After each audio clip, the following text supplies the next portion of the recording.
반갑습니다. C.S. 루이스라는 분을 통해서 우리가 예수님을 발견하기를 원합니다. 오늘 메인 강의는 제가 아니고 또 이후에 강의하실 박성일 목사님을 소개하기 위한 강의입니다. 그래서 제 강의에 대한 기대감은 내려놓으시고 잘 이해가 되지 않는다면 다 제 책임이기 때문에 편안한 마음으로 첫 번째 강의를 들으시고 또 이어지는 우리 박 목사님의 강의를 계속 들으시면 보다 분명해지리라고 생각을 합니다. 작년에는 C.S. 루이스의 목회적 적용이라는 주제로 주로 목회적 차원에서 저희가 접근을 하다 보니까 좀 어려운 부분이 다소 있었던 것 같습니다. 근데 올해의 주제가 예수 그리스도 그분에 대한 주제이기 때문에 훨씬 더 우리의 신앙 생활에 더 중요한 내용이 아닌가 생각을 합니다. 저는 오늘 C.S. 루이스의 여러 책들 중에서 예수님에 관하여 가장 많이 언급하고 있는 두 권의 책들 중에서만 예수님을 어떻게 C.S. 루이스가 증거하고 있는가에 대한 간략한 설명을 드리고자 합니다. 그 두 권의 책은 하나는 순전한 기독교고 또 하나는 기적이라는 책입니다. 그 밖에도 여러 책들이 있고 여러 아티클들이 있지만 이 두 권에 집중적으로 예수님에 관한 그 변증이 또 설명이 나와 있기 때문에 그것을 한번 요약을 하는 것이고, 우리 박 목사님은 전체 C.S. 루이스의 그 작품 전체를 이론적으로 또 변증적으로 잘 정리해 주신 것인데, 저는 그런 능력이 없기 때문에 그 C.S. 루이스의 작품 그 자체에서 어떻게 예수님을 묘사하고 있는지를 있는 그대로 책을 이렇게 설명하는 식밖에 되지 않겠습니다. 첫째로 순전한 기독교에 나타난 예수 그리스도에 관한 내용입니다. 첫 번째로 눈에 띄는 것은 적들의 반란으로 점령된 지역의 상륙한 합법적인 왕이다. 하나님의 침공이라는 챕터에서 이렇게 정리될 수가 있겠죠.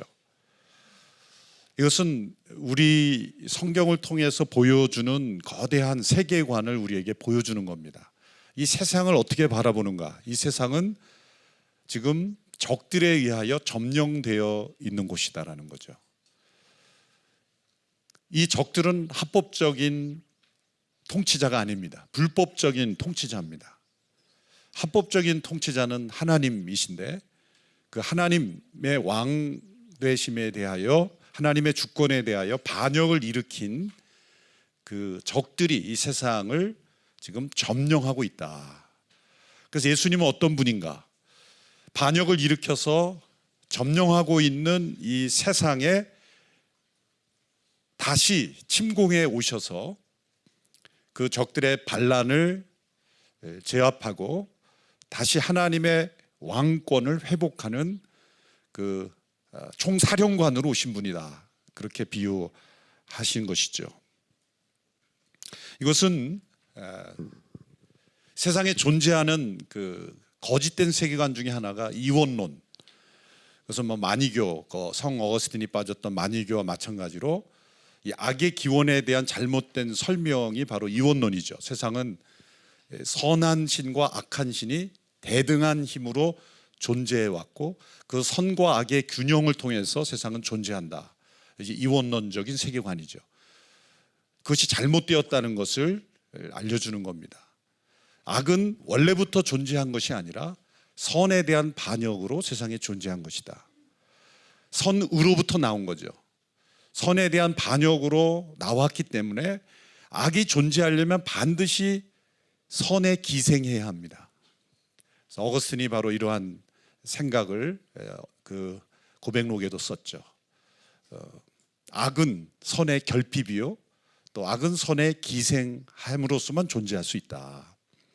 왜냐하면 이 세상의 모든 존재하는 악한 일에도 선한 일을 차용하지 않으면 악은 성공할 수 없습니다. 그러니까 도둑질도 열심히 해야 되고 밤새워 해야 되고 깨어 있어야 되고 열심히 준비해야 되고, 세상에 악한 일을 성공하려고 할 때도 반드시 선한 요소들을 차용하지 않고 기생하지 않고는 악이 성립되지 않는 것은, 악은 스스로 존재할 수 없는 것이고 선의 기생함으로만 존재한다. 그것은 악이 선에 대한 반역으로 세상에 존재하게 되었다는 거죠. 그래서 이 하나님의 침공이라는 이 단어를 통해서 예수님은 어떤 분인가? 적들의 반란 지역에 상륙한 합법적인 왕이신다. 그래서 C.S. 루이스가 이렇게 표현하죠. 변장한 채 이 파괴 작전을 지휘하는 분이다. 그래서 이 동료들, 이 지휘가 이루어지고 함께 이 전쟁을 수행하는 이들을 가리켜 이제 교회다 이렇게 표현하는 것이죠. 성경에 여러 그 난해 구절들이 있지만 마태복음 11장 12절에 말씀 있죠. 천국은 침노하는 자, 침노하고 있다. 천국은 계속 침노되고 있다. 그 구절이 사실 난해 구절이죠. 그리고 여러 해석을 봐도 사실 다 다릅니다. 어떤 분들은 이 천국이 침노당한다는 것을 가리켜 이 당시 예수님 당시에 바리새인들이라든지 악한 무리들이 이 천국을 침노하는 것으로 그렇게 해석하기도 하죠. 참 어려운 해석입니다만 저는 이 C.S. 루이스의 이 관점에 의하여 해석될 수 있다고 보는 게 정반대로 이것은 저의 해석이기 때문에 여러분들이 그대로 아멘하지 마시고 검증해 보시기 바라는데, 여기서 왜 천국이 침노당하고 있다고 말하는 것은 천국을 이 세상의 힘이 공격하고 있다는 뜻이 아니에요. 정반대로 천국이 이 땅에 올 때 이 침노하는 그 이 세상을 침공해 오는 면으로서 이 천국이 확대되고 있다. 그러므로 이 침노하는 분, 그분은 바로 예수 그리스도시다. 이 세상에 침노함으로써 천국이 이 땅에 확장되어 가는.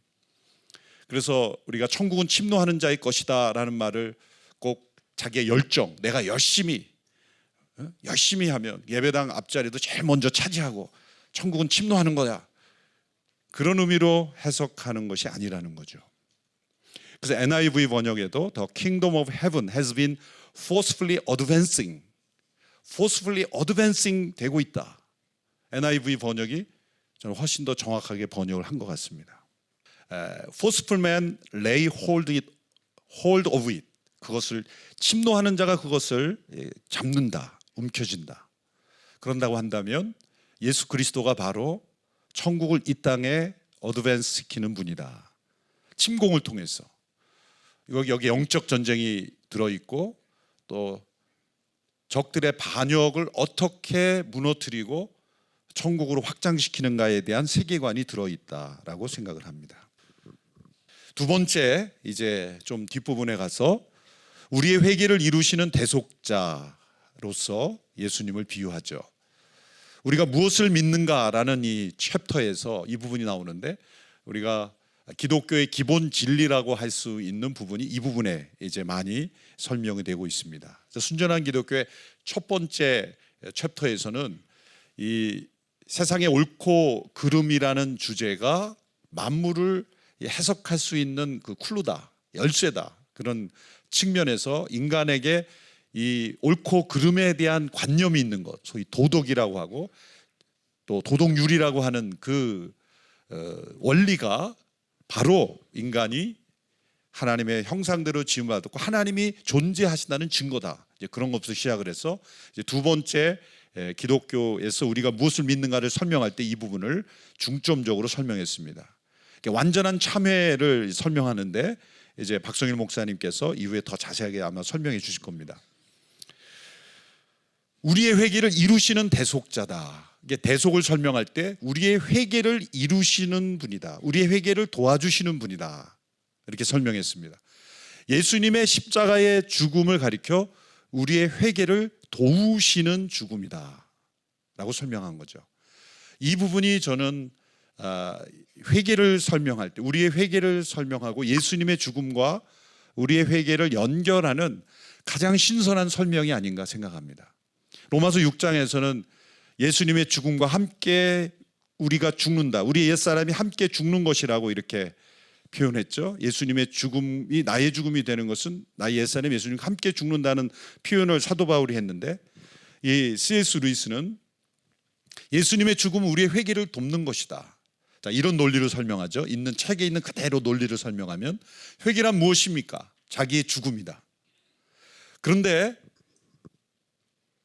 이 회개를 할 수 있는 사람은 선한 사람만이 회개를 할 수 있다는 거죠. 왜? 자기의 문제를 알고 자기의 있는 그대로 형편을 깨닫고 그걸 인정하고 돌이켜야 되는데, 문제는 회개해야 될 악인은 회개할 능력이 없고 회개할 필요가 없는 선인은 회개할 능력이 있다는 거죠.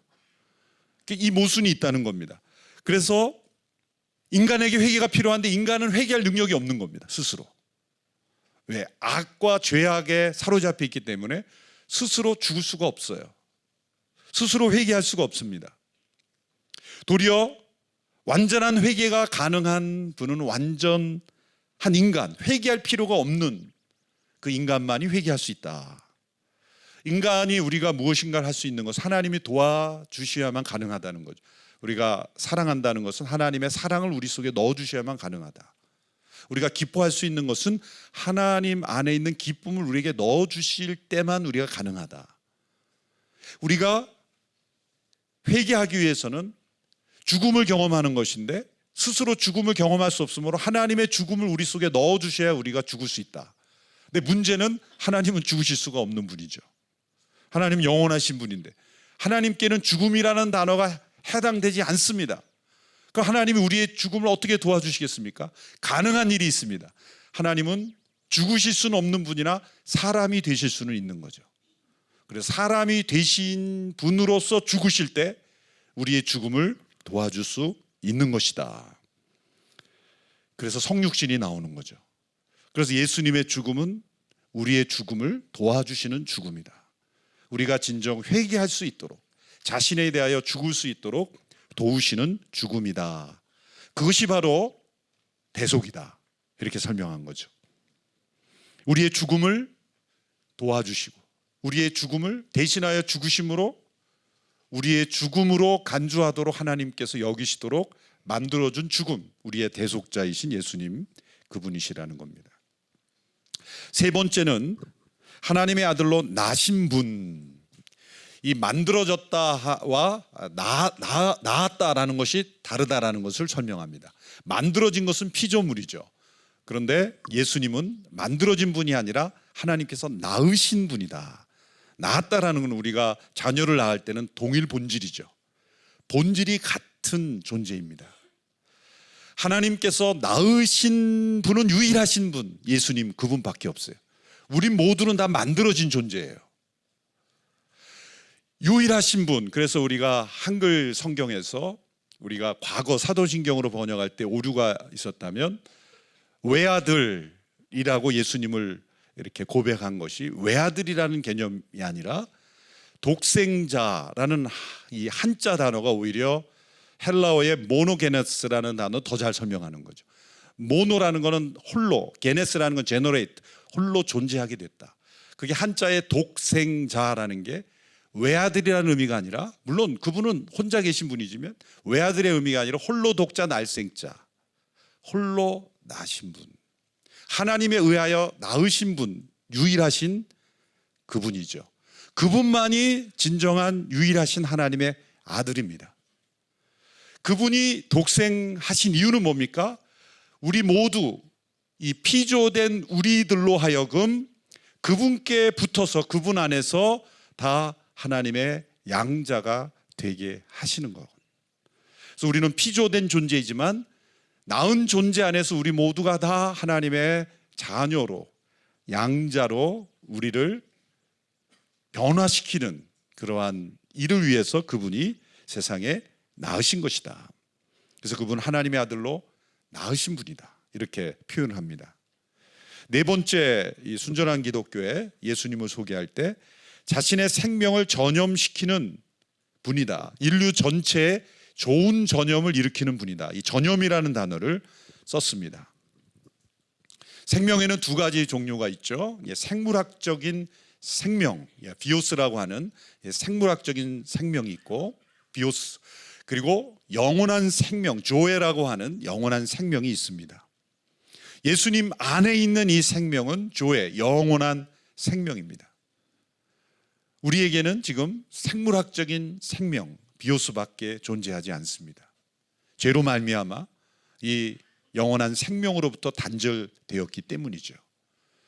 예수님은 이 세상에 오셔서 대속자로 오시고 또 적들의 점령 지역에 상륙해서 그 하나님의 왕권을 회복하는 분으로 오셔서 하시는 일이 뭔가?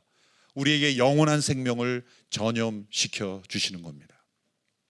예수님이 십자가에서 죽으시고 죽으시고 부활하신 분으로서 무엇이 달라졌는가? 그 이전에 예수님이 이 세상에 십자가에 죽으시기 이전의 예수님과 죽음에서 부활하신 분으로서의 예수님이 그 차이가 무엇인가? 그것은 부활하신 예수님은 우리에게 이 영원한 생명을 나누어 주실 수 있는 분으로 예수님은 달라진 것이죠. 그래서 성령 안에서 우리는 그 예수님 안에 있는 생명을 우리에게 전달받는 생명의 전염자로서 예수님은 존재하시는 겁니다. 성령님이 지금도 하시는 일은 바로 이 예수 그리스도 안에 있는 영원한 생명, 조회를 우리에게 전염시키는 분으로서 지금도 예수님은 일하고 계시고 성령님은 그 일을 우리에게 행하고 계시다.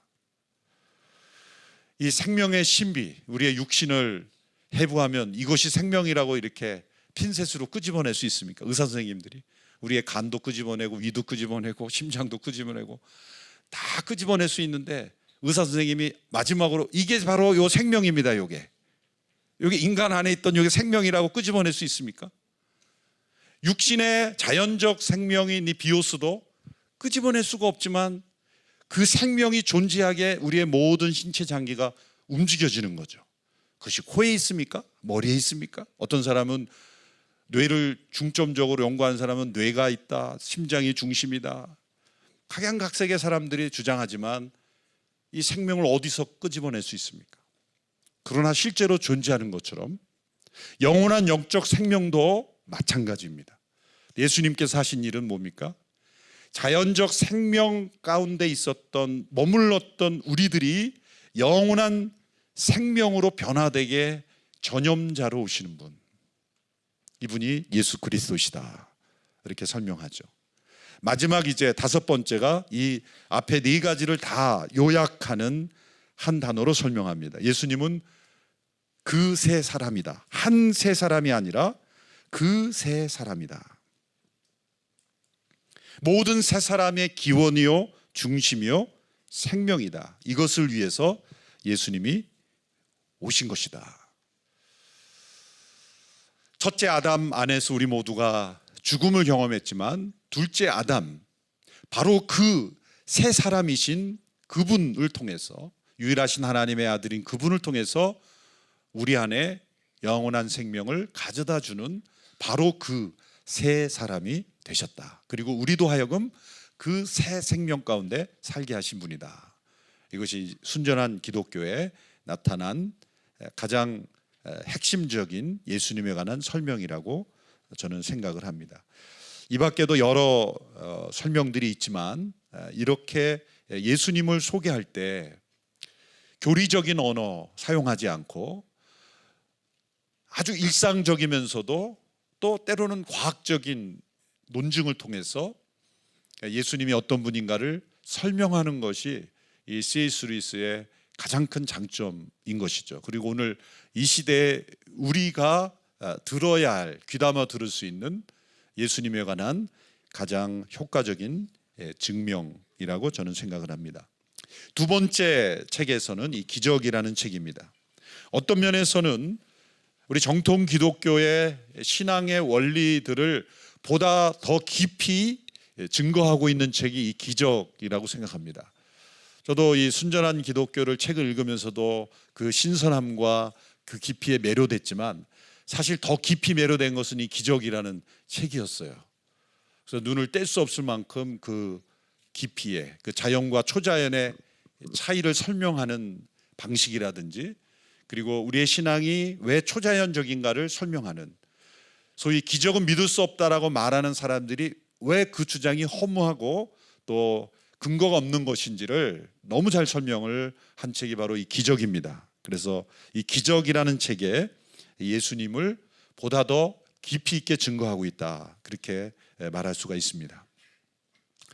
뒷부분에 우리 박 목사님께서 잘 설명을 또 해주시겠지만, 기본적으로 이 기적이라는 책은 이 자연과 초자연의 관계를 통해서 기적을 설명하는 것이 가장 중요합니다. 먼저 자연이란 무엇인가? 사람들이 자연이라고 부르는 그 단어의 진짜 의미를 잘 모르고 자연이라고 부르고 있다는 거죠. 자연이 뭐냐 하면 두 가지 이 틀로 구성이 됩니다. 사람들이 자연이라고 부르는 첫 번째는 원인과 결과, cause and effect. 원인 결과로 이루어지는 어떤 체계, 거대한 체계가 이 자연이라고 부를 수 있죠. 과학에서는 원인 결과를 규명하는 거예요. 어떤 원인에서 어떤 결과가 나오는가. 그것이 어떤 상황에서든지 그 원인이 있으면 그 결과가 나올 때 그것을 법칙이라고 말하는 거죠. 그게 자연의 한 가지 틀이고, 또 한 가지는 이 근거와 귀결, ground and consequent.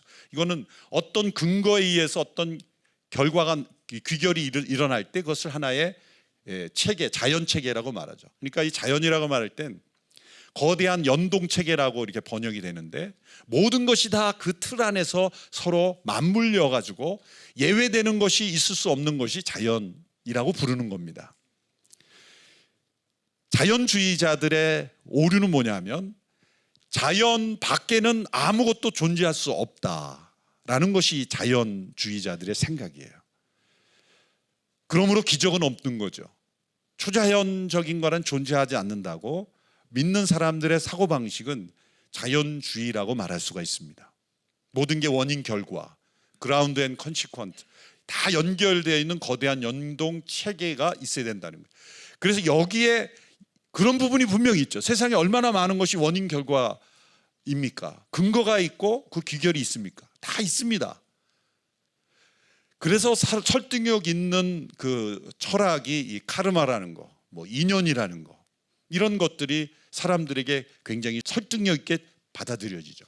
근데 C.S. 루이스가 이 기적이라는 책에서 이 자연주의가 간거하고 있는 것을 핵심적으로 끄집어내는 것은, 자연 너머에 있는 것의 대표적인 게 뭔가? 인간의 이성이라는 거예요. 인간의 이성, 추론할 수 있는 능력, 이것은 자연 밖에 있다는 겁니다. 왜냐하면 자, 어떤 산이 있다고 생각해 보시죠. 산이 있는데 그 산은 자연 법칙에 의해서 산이 이루어집니다. 어떤 소멸도 되고 또 낙엽도 지고 또 나무가 자라고, 뭐 자연적인 현상이죠. 그런데 인간의 이성으로 그 산을 다 파헤쳐 가지고 아파트로 만들어 버릴 수 있잖아요. 그럼 뭡니까? 그 자연이 파괴된 거죠. 그 파괴는 인간의 이성으로 나왔죠. 이성은 자연을 파괴할 수 있지만, 그리고 자연의 변화를 줄 수 있지만, 자연은 인간의 이성에 변화를 줄 수가 없어요. 그러니까 인간에게 있는 이성이라는 한 가지 요소만 봐도 자연 너머에 실체가 존재한다는 거다. 인간의 이성은 초자연과 자연이 서로 연결하는 일종의 초자연으로부터 나오는 브랜치다, 가지다, 지류다, 이렇게 설명을 합니다. 인간에게 있는 이성 하나만 봐도 자연을 넘어선 초자연의 세계가 존재한다는 증거라는 거죠. 그래서 초자연과 자연이 서로 연결되는 이 지류가 바로 인간의 이성이다. 거기까지만 제가 설명을 드리고, 그렇다면 초자연적 실제가 자연 속으로 들어오는 통로가 많이 있는데, 그 중에 하나가 이성이고 양심이고 인간에게 있는 도덕적인 그런 어떤 개념이고 이런 건데, 자, 이 자연의 패턴을 잘 살펴보면 하나님께서, 초자연적인 하나님께서 움직이시는 원리가 이 자연 속에 다 그 패턴이 그려져 있다는 거죠. 그 하나님의 패턴이 자연 속에 다 숨어 있는 겁니다. 그래서 이 성육신이라는 이 놀라운 신비는 초자연적인 사건인데, 이 초자연적인 사건이 자연 속에 들어옴으로써 그 목적이 뭔가? 결국 온 만물을 구속하시는, 이 파괴된 자연을 하나님의 본래의 목적대로 회복시키는 그것이 요한계시록의 산을과 새 땅으로 묘사했는데, 예수 그리스도를 통해서 만물을 구속하는 하나님의 계획을 이루시기 위한 하나님의 장엄한 기적이다, 더 그랜드 미러클이다, 이렇게 설명을 하죠. 하나님의 초자연적인 역사는 자연 속에 들어오지만 자연을 파괴하지 않습니다. 하나님의 초자연은 자연 속에 자연 법칙을 무너뜨리지 않고 개입할 뿐이에요. 그리고 그 초자연적인 기적은 자연과 하나 됩니다. 예를 이제 C.S. 루이스가 드는 것이, 예수님이 성육신 하셨을 때 동정녀로 잉태하셨죠. 그런데 동정녀 잉태하신 예수님은 모든 자연적인 출산의 과정을 다 거치신 거예요. 알을 까고 나오시지 않았어요.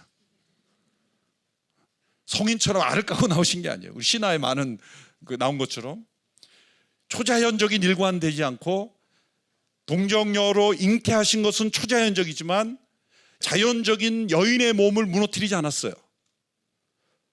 초자연이 자연 속에 개입하지만 자연과 순응한다, 그런 표현입니다. 자연과 하나가 되는 거예요. 그래서 정상적인 부부를 통해 잉태된 아이와 같이 그 뱃속에서 자라난 거죠. 왜? 자연도 하나님의 작품이기 때문에. 하나님 안에서는 초자연과 자연이 하나인 거죠. 우리가 볼 때는 우리가 익숙한 자연 속에 있어서 초자연이라는 없다, 기적이라는 없다, 우리는 자연이 곧 하나님처럼 생각하는 게 자연신학이고 또 이신론이고 그렇지 않습니까? 자연을 숭배하지 않습니까? 그런데 초자연이 자연 속에 들어온 그 사건은 곧 자연과 하나가 된 그것이 성육신이죠. 성육신. 그래서 더 그랜드 미러클이라 이렇게 말하는 것은, 왜 그러면 성육신 하셔야 되는가? 하나님이 왜 사람이 되셔야만 했는가? 순전한 기독교의 설명으로 말하자면 우리의 회개를 돕기, 우리의 죽음을 돕기에 오신 것이고, 자연 법칙 안에 있는 패턴으로 설명하면 낮아짐으로 올라가게 만드는 사건이다. 그래서 우리가 산에서 그 재난을 당한 추락한 사람을 돕기 위해서는 밧줄을 타고 누군가 내려가야 하듯이, 물건을, 이 C.S. 루이스의 표현인데, 물건을 줍기 위해서는 허리를 굽혀서 그 물건을 잡고 들어 올리듯이, 우리 일상 속에 자연 법칙 속에 내려감으로써 올라가는 그 패턴들을 하나님이 사용하신 것입니다. 그 중에 가장 장엄한 패턴이 바로 성육신이라는 거죠. 자신이 사랑하는 대상들을 사랑하기 위하여 낮아지시고 내려가신 하나님. 하나님은 내려오시는 하나님이시죠. 성경에도 보면 창세기에서 하나님은 하늘에서 말씀하시죠. 그런데 출애굽기에 보면 신의 산으로 내려오시죠. 또 레위기에 보면 장막을 치고 땅으로 내려오시죠. 근데 땅으로만 내려오신 것이 아니라 말씀이 육신이 되어 우리 가운데 거하셨다고 할 때 그것은 텐트를 쳐셨죠. 성육신하신 예수님은 마을 구유까지 낮아지셨죠. 이 땅에서 가장 비참한 자리에서 낮아질 뿐만 아니라 땅에서 가장 저주받은 자리인 십자가까지 낮아지신 거죠. 그냥 일반 집하고 말구유는 얼마나 더 내려온 겁니까? 근데 말구유보다도 더 낮아진 것은 십자가. 예수님의 생애는 첫 번에는 구유에서 나셨고 죽음기는 십자가에서 죽으셨는데 그것은 더 낮아지신 거예요. 계속 낮아지신 거예요. 근데 십자가에서만 죽으실 뿐만 아니라 어디까지 내려가셨어요? 죽음까지 내려가셨어요. 그 하나님이신 그분이 어떻게 죽음까지 왜 낮아지십니까? 그것은 하나님의 자연 속에 주어진 패턴, 그 죽음 가운데 있는 모든 이들을 다 생명으로 끌어올리시기 위해서 하나님은 죽음까지 내려오셨고, 그리고 그 죽음에 있는 모든 이들을 다 하나님의 생명, 곧 영원한 천국으로 끌어올리기 위해서 하나님은 낮아지신 것이다. 그래서 내려오심과 높아지심, 낮아지심과 또 이끌어오시는 그 하나님의 패턴이 예수님의 성육신 속에 나타난다. 이것은 초자연적이죠. 그러나 이것은 자연 속에 하나님이 이미 일하고 계신 하나님의 패턴이 나타났을 뿐이다 라고 설명합니다. 두 번째, 십자가. 그 성육신의 절정은 십자가였죠. 그것은 우주의 대표적인 죽음을 행한 자다, 이렇게 다이어라고 이렇게 함으로써 예수님의 대속적 죽음, 이것은 앞부분에 대속자의 설명의 또 다른 표현인데, 죽음을 이겨낼 수 있는 자만이 진정 죽을 수 있다, 그런 표현을 쓰죠. 예수님은 죽음을 이길 수 있는 자이시기에 죽으신 분이다. 그냥 죽음으로 끝나버리는 존재라면 그의 죽음은 한 사람의 죽음일 뿐이에요. 그러나 성육신하신 예수님의 죽음은 죽음을 이길 수 있는 죽음이었기에 모든 사람의 죽음을 다 죽일 수 있는 죽음이다. 그래서 예수님의 이 십자가 죽음은 죽음을 죽인 죽음이다, 죽음을 죽인 죽음이다, 이렇게 설명이 되는 거죠. 완전한 죽음이다. 이 세상의 모든 죽음을 죽이심으로써 우리가 죽음에서부터 자유롭게 하시는 죽음을 행한 이다, 이렇게 설명을 합니다. 마지막 세 번째, 부활입니다. 사실 이 부활을 설명하기 위해서 이 기적이라는 이 책을 쓴 것 같습니다. 그래서 자연과 초자연의 그 관계, 그리고 이 자연 속에 나타난 하나님의 패턴, 그리고 초자연적인 하나님의 간섭이 왜 이 땅에 이루어지는가가 이제 절정이 바로 이 부활인데, 이 부활을 뭐라고 설명합니까? 예수님의 부활을 새 창조의 기적이다. 그래서 이 기적이라는 책에서는 두 가지로 기적을 구분하죠. 옛 창조에 속한 기적과 새 창조에 속한 기적. 옛 창조에 속한 기적들은 뭐가 있습니까? 예를 들어서 오병이어의 기적을 일으켰을 때 예수님께서 일으키신 오병이어의 기적은, 사탄은 돌을 빵으로 만들려고 그랬죠. 근데 예수님은 떡을 떡으로 멀티플리케이션 시킨 거예요. 물고기를 물고기로, 물을 포도주로 만드신 것은 모래를 포도주로 만들지 않으셨어요. 제자들에게 모래를 한 바구니 가져와라, 그 모래를 가지고 이렇게 포도주 만드신 게 아니라 물을 떠오라, 같은 H2O를 가지고, 포도주가 뭐 화학은 다 모르겠습니다만 하여튼 물을 가지고 물료로 만드신 거예요. 이것은 옛 창조의 질서 속에 예수님께서 기적을 일으키신 거죠. 떡을 떡으로 만드시고 난 다음에 남은 떡을 다 주어라 말씀하셨어요. 왜 주라 그러겠습니까? 기적 속의 빵이 아니라 그냥 두면 썩 없어지는 떡이라는 거죠. 옛 창조의 기적. 그런데 유일한 기적은 바로 새 창조의 기적. 옛 창조의 질서를 전혀 사용하지 않고 완전히 새로운 질서의 기적을 일으키신 거, 바로 부활이라는 거죠. 지금까지 한 번도 존재하지 않았던, 옛 창조에 존재하지 않았던 새 창조의 기적, 이걸 통해 우리에게 뭐를 보여주시는가? 하나님께서는 지금 새로운 자연을 준비하고 계시다는 거예요. 저는 예수 그리스도가 부활을 통하여 우리에게 예비된 새하늘과 새 땅을 설명할 때, 이 부활은, 예수님의 부활은 새로운 자연의 첫 출발이다. 우리에게는 초자연이에요. 지금 우리가 몸담고 있는 자연의 질서로 볼 때는 초자연이지만 하나님 보실 때는 건 또 하나의 자연이에요. 왜? 그 속에도 질서가 있기 때문에. 우리가 지금 자연 속의 인간관계나 어떤 움직여지는 체계 속에 자연이 이루어지는 것처럼 부활을 통해 이루어지는 그 새로운 자연도 그 자체로 어떤 체계가 있는 또 하나의 자연이기 때문에 우리로서는 초자연이지만 하나님 보실 때는 또 하나의 자연인 거예요. 그래서 부활은 새로운 자연이 시작된 첫 번째 사건이라는 것이죠. 새로운 자연이 시작될 때, 그러면 옛 자연은 완전히 상관없이 이루어지는 것인가? 그게 아니라는 것을 요한계시록에 설명하는 거죠. 그래서 요한계시록을 그걸 설명하기 위해서 에덴 동산과 같이 동산으로 표현했죠. 그것은 우리에게 주어진 옛 창조의 질서 가운데 있는 것을 하나님께서 완전히 새롭게 하시지만 연속성이 있다는 거예요. 부활한 우리의 몸, 예수님의 부활도 성육신하신 그 몸이 부활하신 거예요. 성육신하신 몸은 사라지고 새로운 몸이 창조된 게 아니라 성육신하신 그 몸으로 죽으셨고 그 몸으로 부활하셔서 지금도 그 몸으로 존재하고 계신 거예요. 그래서 옛 창조의 질서가 계속해서 연속성을 가지나, 그러나 새로운 자연의 첫 열매로서 예수님이 부활하셨고 우리 모두도 그 새로운 자연의 일부가 될 것이다. 그래서 이런 문장이 있습니다. 새로운 자연은 옛 자연을 재료로 하여 만들어지고 있는 중이다. 그것을 미리 보여주신 것이 새하늘과 새 땅이죠. 그래서 C.S. 루이스는 성육신과 십자가, 이 부활의 중요한 진리를 자연과 초자연의 비교를 통해서 초자연적인 실제는 반드시 존재해야만 한다는 것. 왜? 인간의 이성적 사고 자체가 초자연적이다. 왜? 자연을 변화시킬 수 있기 때문에. 그러나 자연에 의해서 이성은 만들어지지 못합니다. 세상을 있는 그대로 내버려두면 이성이라는 존재가 어디서 태어납니까? 나무들이 모여 있으면 갑자기 나무가 이성적인 존재가 됩니까?